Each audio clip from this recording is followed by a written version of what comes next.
नमस्कार विद्यार्थी मित्रांनो, मी मीरा भोपाळे स्वागत करते तुमचं जय हिंद पाठशाला या यूट्यूब चॅनलमध्ये। आज आपण लोकसंख्या व स्थलांतर यावरील आयोगाने विचारलेले प्रश्न पाहणार आहोत। चला तर मग सुरुवात करूया आजच्या व्हिडिओला। आजचा पहिला प्रश्न आहे, नागरी प्रारूपाचे समकेंद्रीय वर्तुळ प्रतिमान सिद्धांत कोणी मांडला? आता नागरीकरणाचे प्रारूपाचं समकेंद्रीकरण वर्तुळ प्रतिमान हा सिद्धांत आपल्याला E.W. बर्गस यांनी दिलेला आहे, पण नेमका तो सिद्धांत काय आहे हे आपण पाहूया। म्हणजेच या प्रश्नाचं उत्तर आपल्याला देता येईल पर्याय क्रमांक 1। हा सिद्धांत त्यांनी 1925 मध्ये मांडला होता। यामध्ये 5 वर्तुळाकार येतात, ज्यामध्ये जे पहिलं वर्तुळ असतं ज्यामध्ये सिटी, मॉल्स, हॉटेल्स वगैरे असतात। त्यानंतर दुसऱ्या वर्तुळात संक्रमित म्हणजे लोक राहतात, जे की कामगार वगैरे वर्ग तिसऱ्या वर्तुळात राहतात, आणि चौथ्या वर्तुळात उच्चवर्गीय जिथे छान बंगलो वगैरे राहतात अशी लोक राहतात। अशाप्रमाणे त्यांनी नागरी प्रारूपाचं समवर्तुळ प्रतिमान मांडलं होतं ते 1925 मध्ये। आणि त्याचं मुख्य वैशिष्ट्य म्हणजे शहराचे जे वाढीचं रूप होतं ते अधिक सोपं आणि सुटसुटीत असं स्पष्टीकरण त्यांच्या सिद्धांतात होतं। पण आजच्या काळात किंवा औद्योगिक क्रांती नंतरच्या काळात हा सिद्धांत पूर्णपणे बसत नाही, कारण रस्ते, रेल्वे मार्ग्स असे वेगवेगळे कारण आहेत ज्यामुळे हा सिद्धांत आता बसत नाही। पण हा सिद्धांत 1925चा आहे हे पाठ करायचं। त्याचबरोबर ह्या सिद्धांताचे 5 वर्तुळ प्रतिमान पडतात आणि हा सिद्धांत E.W. बर्गस यांनी मांडलेला आहे। या सर्व गोष्टी लक्षात ठेवायचा। यानंतर प्रश्न क्रमांक 2, यामध्ये 2011च्या जनगणनेनुसार महाराष्ट्रातील जिल्ह्याच्या लोकसंख्येचा घनतेनुसार कोणता चढता क्रम बरोबर आहे? आता चढता क्रम ज्यावेळेस विचारतात त्यावेळेस एक गोष्ट लक्षात ठेवायची की आपल्याला कमीकडून जास्तकडे जायचे। उतरता क्रम विचारतात तेव्हा जास्तकडून कमीकडे जायचा असतो, पण चढता क्रम विचारताना कमीकडून जास्तकडे जायचं असतं। तर चंद्रपूर, वाशिम, गोंदिया आणि भंडारा असा पहिला ऑप्शन आहे, आणि या प्रश्नाचं उत्तरही तेच आहे, कारण चंद्रपूर येथील घनता 2011च्या जनगणनेनुसार 193 आहे, वाशिमची घनता ही 233 आहे, गोंदियाची घनता ही 244 आहे, आणि भंडाराची घनता ही 308 आहे। त्यामुळं हा पर्याय एकदम योग्य आहे। हा मॅप आहे जो 2011च्या लोकसंख्येच्या घनतेचा आहे। आता 2026ला घनता लोकसंख्या मोजणं सुरू आहे, आणि ही पहिली डिजिटल लोकसंख्या आहे। त्याचबरोबर ही जातीनिहाय मोजणारी पहिली लोकसंख्या आहे। या रिलेटेड जेवढी पण माहिती आहे ती जमा करा, कारण त्यावर एकतरी प्रश्न आयोग विचारतो। त्याचबरोबर हा पण मॅप डोळ्याखाली ठेवा आणि दररोजच्या दररोज चहा वगैरे पिताना या मॅपचं रीडिंग करत राहा, जेणेकरून तुमचा प्रश्न चुकणार नाही।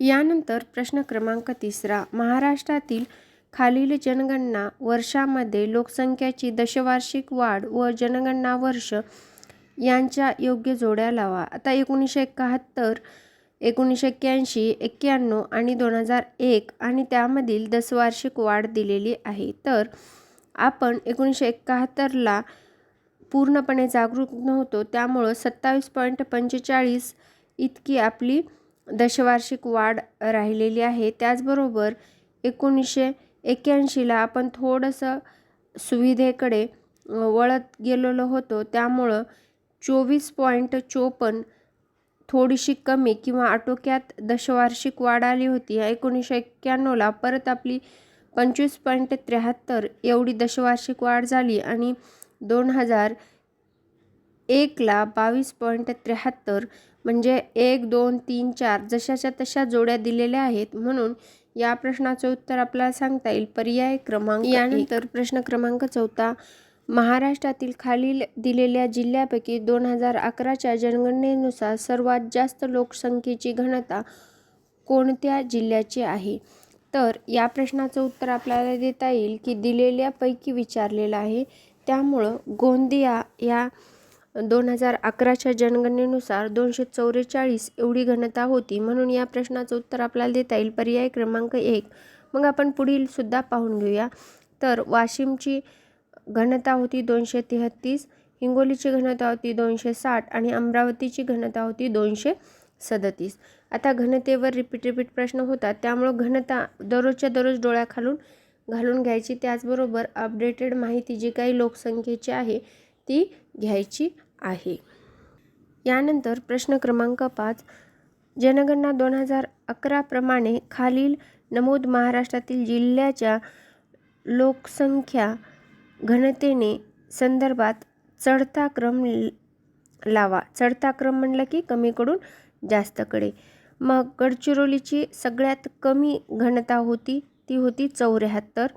त्यानंतर चंद्रपूर 193, सिंधुदुर्गची घनता होती 163, वर्ध्याची 206 आणि वाशिमची 233. मग असा क्रम कुठं आहे? तर असा क्रम आपल्याला सांगता येईल की ब, ई, ड, अ, क म्हणजे पर्याय क्रमांक 3 या प्रश्नाचं उत्तर आपल्याला देता येईल.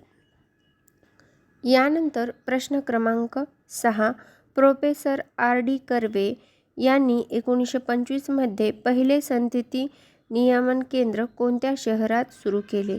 तर कर्वे हा कर्वेंचा मुलगा होता आणि त्यांनी मुंबई येथे 1925 मध्ये पहिलं संतती नियंत्रण केंद्र सुरू केलं होतं. म्हणून या प्रश्नाचं उत्तर आपल्याला देता येईल पर्याय क्रमांक 2. यानंतर प्रश्न क्रमांक 7. 2011च्या जनगणनेनुसार महाराष्ट्रातील खालील जिल्ह्याच्या लोकसंख्येच्या घनतेनुसार चढती क्रमवारी लावावी व योग्य पर्याय निवडावा. आता चढती क्रमवारी म्हणजे कमीकडून जास्तकडे. चढती क्रमवारी आणि उतरता क्रम ह्या गोष्टी एकदम क्लिअर आपल्या माइंडमध्ये ठेवायच्या आणि त्यानुसार प्रश्नाचे उत्तर टॅकल करायचे. तर आपल्याला दिले नंदुरबार, बीड, जालना आणि उस्मानाबाद. आता नंदुरबारची 326 आहे, बीडची आहे 242, जालनाची घनता आहे 254 आणि उस्मानाबादची घनता आहे 219. मग आपल्याला चढता क्रम म्हटलंय, मग हा एक्झॅक्ट उतरता क्रम आहे. चढता क्रम असाच असायला पाहिजे, फक्त उस्मानाबाद. आता हे 2 तर कटले. त्यानंतर बीड, त्यानंतर जालना, त्यानंतर नंदुरबार म्हणजे या प्रश्नाचं उत्तर पर्याय क्रमांक 4. तर पुढील प्रश्न आहे 2011च्या जनगणनेनुसार महाराष्ट्र राज्यातील विभागात अनुसूचित जमातीची लोकसंख्या सर्वात जास्त आहे कुठल्या? तर नाशिक विभागामध्ये अनुसूचित जमातीची लोकसंख्या सर्वात जास्त आहे, नाशिक विभागात सुद्धा. मग त्यानुसार आपण पहिले 10 जिल्हे पाहून घेऊया ज्यामध्ये अनुसूचित जमातीची लोकसंख्या जास्त आहे. ते पहिलं आहे नाशिक, त्यानंतर दुसरं आहे ठाणे, तिसरं आहे नंदुरबार, चौथं आहे धुळे, पाचवं आहे जळगाव, 6वं आहे यवतमाळ, 7वं आहे नागपूर, 8वं आहे गडचिरोली आणि 9वं आहे अमरावती, 10वं आहे चंद्रपूर. असे 10 जिल्हे आहेत आणि हा सोबतच एक मॅप आहे ज्या जिल्ह्यामध्ये अनुसूचित जमातीची जी काही लोकसंख्या आहे ती 2011च्या आकडेवारीनुसार आहे. हा पण मॅप डोळ्याखालून घालून घ्यायचा. यानंतर पुढील प्रश्न आहे नागरीकरणामुळे नागरी क्षेत्रात घडून येणारे बदल आहेत. आता कुठले बदल आहेत आपल्याला विचारलेलं आहे. एक आहे जनसांख्यिकी बदल, दुसरं आहे समाज संरचनेतील बदल, तिसरं आहे व्यावहारिक बदल. हे सर्व बदल नागरीकरणामुळे नागरी क्षेत्रात घडून येत असतात. यानंतर पुढील प्रश्न आहे जोड्या जुळवा जे की लिंग गुणोत्तरानुसार आहे आणि ते सुद्धा आपल्याला लिंग गुणोत्तर 2011चं विचारलेलं आहे, ज्यामध्ये भंडारा, गोंदिया, रत्नागिरी आणि लातूर हे 4 जिल्हे विचारलेले आहेत. तर भंडाराची लिंग गुणोत्तर आहे 2011 नुसार 982, गोंदियाचं 999, रत्नागिरीचं सगळ्यात जास्त आहे 1122 म्हणजे 1122 आणि लातूरचं 928 इतकं लिंग गुणोत्तर आहे. म्हणजे आपल्याला असा पर्याय कुठं दिसतोय तर पर्याय क्रमांक 1, म्हणून या प्रश्नाचं उत्तर आहे पर्याय क्रमांक 1. आणि हा मॅप लिंग गुणोत्तराचा 2011 नुसार पहिले 3 जिल्हे आहेत रत्नागिरी, सिंधुदुर्ग, गोंदिया आणि शेवटचे जिल्हे आहेत मुंबई शहर, मुंबई उपनगर आणि ठाणे. 2011चा हा मॅप असल्यामुळे यामध्ये ठाणे हा वेगळा, पालघर आणि ठाणे अशा दोन्ही मिळून जिल्ह्याचं हे लिंग गुणोत्तर आहे. त्यामुळं ही गोष्ट लक्षात ठेवा. 2014ला पालघर निर्माण झाला आहे. 2011ची आकडेवारी ही पालघर जिल्ह्याची ठाणे जिल्ह्यातच येईल. यानंतर पुढील प्रश्न आहे सन 2011च्या जनगणनेनुसार लिंग गुणोत्तरात महाराष्ट्र डॅश शेवटून 6वा क्रमांक होता. आता महाराष्ट्रात शेवटून 6वा क्रमांक असणारं लिंग गुणोत्तर होतं औरंगाबादचं. तेही म्हणजे ज्याला आता आपण छत्रपती संभाजीनगर म्हणतो ते 923 एवढं लिंग गुणोत्तर होतं. त्यामुळं ह्या गोष्टी लक्षात ठेवायच्या, सुरुवातीचे 5 आणि शेवटचे 5. यानंतर पुढील प्रश्न आहे जनगणना 2011 प्रमाणे महाराष्ट्र राज्यात कोणत्या प्रकारचे स्थलांतराचे प्रमाण जास्त आहे. तर ग्रामीण भागाकडे 2011च्या जनगणनेनुसार जास्त स्थलांतर आहे. कारण कसं तर आपल्याला लोक सांगतात की मी पुण्याला कामाला चाललो, पण ते पुण्याच्या आसपासचा जो ग्रामीण एरिया असतात तिथं कंपनीज वगैरे डेव्हलप केलेल्या असतात, त्या ठिकाणी ते लोक जाऊन राहतात. त्याचबरोबर ऊसतोडीमुळे सुद्धा काही लोक म्हणजे एका गावातून दुसऱ्या गावामध्ये जाऊन राहतात. याला काय ग्रामीण भागातून स्थलांतर हे सगळ्यात जास्त महाराष्ट्रामध्ये 2011च्या जनगणनेनुसार आहे. यानंतर पुढील प्रश्न आहे जनगणना 2011 नुसार खालील जिल्ह्याचा बाललिंग गुणोत्तर 0 ते 6. बाललिंग गुणोत्तर म्हणजे काय 0 ते 6 वयोगटातील संदर्भात उतरता क्रम लावा. तर आता सध्याला चिंतेची बाब ही आहे की आपल्या देशाचं बाल गुणोत्तर हे घसरत चाललेलं आहे.